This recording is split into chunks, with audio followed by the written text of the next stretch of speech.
Personal story segment tonight, NBC sportscaster Bob Costas. As you may know, there was some controversy over his comments about Putin during the Olympic coverage. Just in the past year, Putin brokered a deal to allow Syria to avoid a U.S. military strike by giving up its chemical weapons, and helped bring Iran to the negotiating table over its nuclear intentions.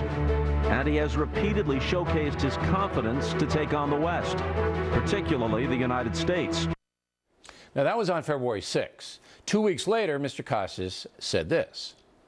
While in many significant ways Russian citizens have better lives than Soviet citizens of a generation ago, theirs is still a government which imprisons dissidents, is hostile to gay rights, sponsors and supports a vicious regime in Syria, and that's just a partial list. No amount of Olympic glory can mask those realities. Here now is Bob Costas. Hey, Bill. So you don't think the initial Putin coverage to you, when you get attacked on talk radio and some cable... Yeah, only in certain precincts, predictably. Right, but you know everybody gets it if you're as big as you are. Mm-hmm. But you don't think that was fair? No, because it was entirely out of context. I was reluctant to come on. I come on out of respect to you. You've always been fair to me, but I run the risk of amplifying, which should be a non-issue. This is a controversy only for those looking for the most flimsy pretext for a controversy and a kind of cut and paste thing that isn't even journalism. That was not a profile of Putin. It was a setup to a conversation in which Putin would immediately be called an autocrat, and his desire to expand the former Soviet empire, now the Russian empire, his desire to make his nation more and more influential and consequential on the international stage. That was the whole thing. Not an hour later, not after a commercial, contiguous to it. Okay. All right. So there was nothing. There was But why nothing. get involved with politics at all? You guys were over there to cover the games. I mean, why even bother with this stuff? In fact, on behalf of my colleagues at NBC and Mark Lazarus, who runs NBC Sports now, we did exactly what we said we were going to do. We would frame the backdrop against which these Olympics took place. Each of the first two nights, in the first minute, in a broad sense, I laid it out. Then we brought on David Remnick. Whether people think he leans left or not, he is an expert on Russian history and Russian politics. And we talked about these being Putin's games.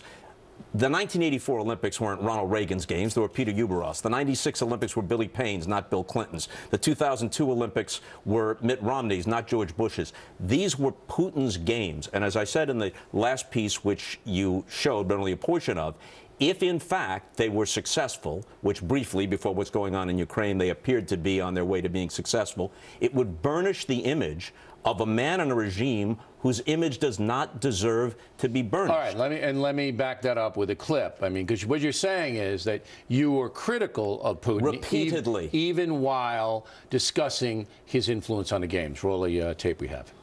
I don't know of any American, David, no matter where they may fall on the political spectrum, who views Vladimir Putin as some sort of peacemaker or a benign figure. Okay. Now, once you got that out, were there any retractions? Anybody say, look, we're sorry, we portrayed Costas as a left-wing guy and all of that? No, and as a matter of fact, all that and much, much more is on NBCOlympics.com, was immediately, so far as I know, is still there. So you think you got hosed by these guys? I'm talking about repeatedly and straightforwardly, either in questions to guests, including Thomas Bach, the head of the IOC, or in statements of my own. I talked about corruption as endemic in Russia, including as part of these games. I talked about the jailing of dissidents. I talked about their horrible human rights record. In fact, I said to Thomas Bach, are you comfortable having the Olympic flame burning over Vladimir Putin's Russia, where they have such a horrible human rights record? What did he say? He said we don't want to get into politics, blah, blah, blah. And I asked him about the two of the last four Olympics being in problematic regimes like China and Russia. I also talked about their alliances with Syria and with Iran. I talked to President Obama about whether or not he can possibly work with this truculent character. Obama had said he wanted to reset the relationship with Russia. That's clearly not working. No, it's not working. Even things to tweak the U.S., like not allowing U.S. couples to adopt Russian orphans. Vladimir Putin, I mean, all the way down Vladimir the line, Putin is, as most people here in this building believe, this is not a left, right, or center thing. Vladimir Putin is a former KGB operative. Yeah, he's a villain. He's a villain. He is an adversary. Did you meet him? Did you deal with him? I did not meet him. We asked for an interview with him. And he wouldn't do it. Either me, Brian Williams, Matt Did Lauer, the Russian hierarchy that was, skulking around give you guys a hard time? No. Oh, they did. They did not. So you could do what you wanted? Well, part of the time, just circumstantially, I was confined to my hotel because I had that eye problem. Right. So nobody wanted to be near you. No one wanted to be near me. All right. That's why Putin wouldn't go. Right. Including Kremlin operatives didn't want to be near me. Okay. Yeah. I thought you had leprosy. Well, so no, did I for a while. I did. I was going to call the ghost of Father Damien back to heal you. All right. I got to hold you over. Against my will, I don't want to. But I got some more questions about how NBC and Russia dealt with this thing and whether whether we should have the Olympics there anyway. All right, so I'm going to hold Costas over. Then Goldberg, who Costas knows, actually dined with him. It's amazing. I've dined with you as well. No, you haven't. Really?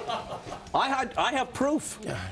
I picked up the tab. Well, all right, okay. There, I blew my cover. Yeah. So Goldberg is going to talk about how the far left is going to spin the Ukraine crisis. All right. So it's Costas, Goldberg, and we'll be right back. Continue now with NBC sportscaster Bob Costas. Now, with all the trouble, do you think the Olympic Committee made a mistake going to Russia in the first place? They could have gone to Austria. They wanted Salzburg wanted to games, I asked Thomas Bach whether or not the Olympics should have as part of its charter at least minimum adherence to basic human rights and maybe even require that it be held in democratic states. His argument was that by putting it in various places, we push these states in positive directions. Yeah. I don't see evidence of that in Beijing or in Moscow. I see no evidence of that. When you were dealing with the Chinese as opposed to the Russians, who is more difficult to deal with, the Chinese or the Russians? Again, my experience, just to be honest, in Russia was limited because of my own circumstances. The security was very, very tight, as it had to be. The Olympics, the IOC chose to put this. Terrorism is always an issue ever since '72 in Munich, but they put it in a place where essentially the terrorists are indigenous, so now they had to have this ring of steel that extended out like 30 miles. So other than having to go through the security, where everyone was extremely polite. And they didn't tell you, look, we don't want you messing with this or that, you got to do it our way. No. They have minders following you around? Anybody know? No, I don't know if our phone was tapped or my room was bugged. Because that's what the reports were. I don't know that for sure. All the tweets were being monitored. And you couldn't shower, right? Nobody could shower up or what? Well, I think that many people showered in the dark and then just fumbled around for. Did they roll in the snow for a bathroom? Well, why couldn't the showers work? What was that deal? No. In our hotel, the hotel that the NBC people were in, everything was fine. We were treated well. The people were friendly. There was no problem in that respect. But what I tried to do judiciously, because I think that some of these things are important. Just as in '96, when China came in the Parade of Nations, I said they've been readmitted to the Olympics.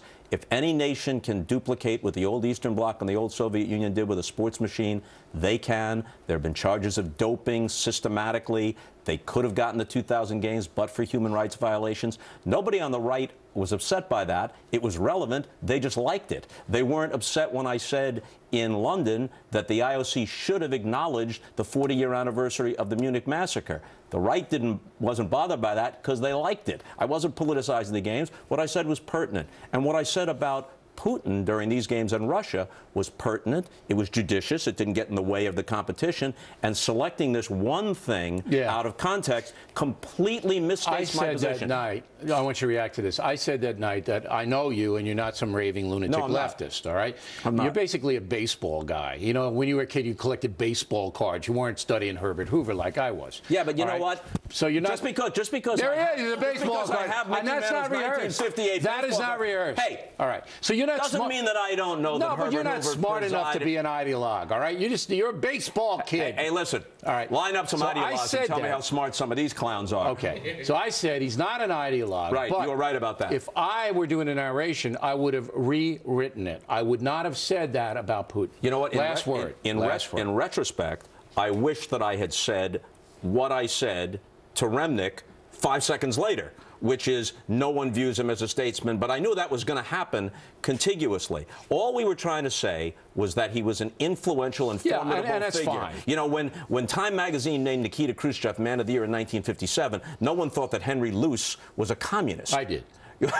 when they named Reagan and Andropov Co-Men of the Year in '83, no one thought that they were equally admirable characters. That was the sole purpose of this. It's all on NBCOlympics.com. All right. By the way, this is going to be the last word. One. John McCain, who, like most Americans, I respect and admire, and with whom I've had a very cordial relationship. John McCain was improperly briefed about what I had said. He is rightly worked up over what's going on in Syria and what's about to happen in Ukraine, and he said some things about me that were ill-considered. I called his office to set the record straight. When he called me back, other than hello, before I could say one word other than hello, he said, "Bob, I apologize. I have seen what you said in full context." Well, and a senator is like that. He then tweeted a link to some of the things I've said. It increased my respect for him.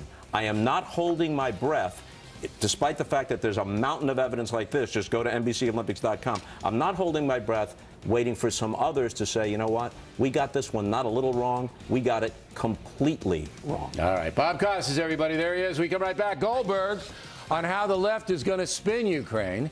Then Juan and Mary Catherine on what they would personally do to Putin. Can't wait for Mary Catherine on that. Moments away.